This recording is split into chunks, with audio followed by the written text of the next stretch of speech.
A hilarious image of a balding dad wearing Daisy Duke cutoff shorts is speeding across the internet faster than General E. Lee ever raced through Hazard County. I found this article this weekend. I wanted to share it with you all.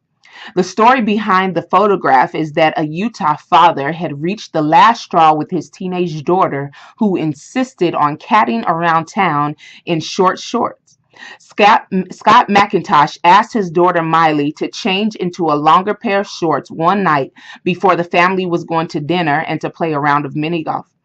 When the unruly teen refused, McIntosh, on a whim, turned a pair of jeans into cutoffs. He sported them on the family field trip in hopes of embarrassing his daughter and proving a point. Miley successfully ignored her dad, who was also wearing a Best Dad Ever t-shirt, through dinner and mini golf. But when the family stopped for milkshakes, she refused to get out of the car.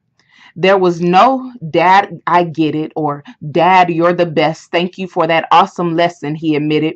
I don't think my object lesson of modest is hotness made the statement I had intended, but no matter if social media gets the story mixed up and twisted, my daughter will always know that her dad loves her and cares about her enough to make a fool out of himself.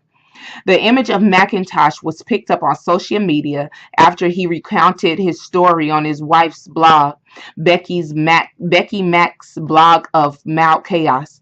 The photo was retweeted and posted on Facebook and shared thousands of times, and McIntosh appeared on local TV news. But here's the point. McIntosh wrote on his wife's blog, "I am a firm believer that the way we dress sends messages about us, and it influences the way we and others act." Okay, he says. "I'm the first to admit I look like a redneck and I may say crick instead of creek, but that's besides the point. My teenage daughter, day after day, continues to wear clothing that I, as her father, feels inappropriate and immodest." Now, I know that most of us watching this video are not teenagers, and we no longer live with our dads, and some of us aren't even married yet to really get the male's perspective about dress.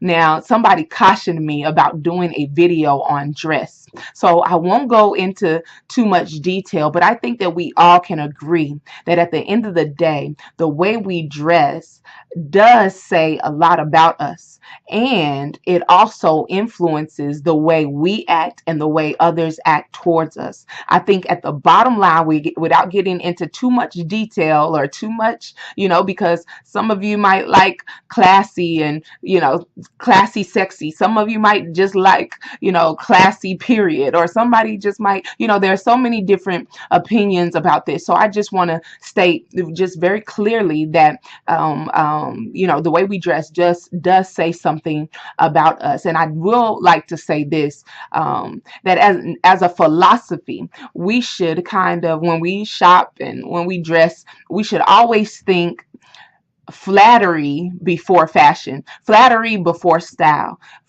flattery before trend and what's trendy, because what may be trendy may not flatter you. And so always think flattery and then pray to God that the what flatters you, you will be able to find something fashionable to fit you.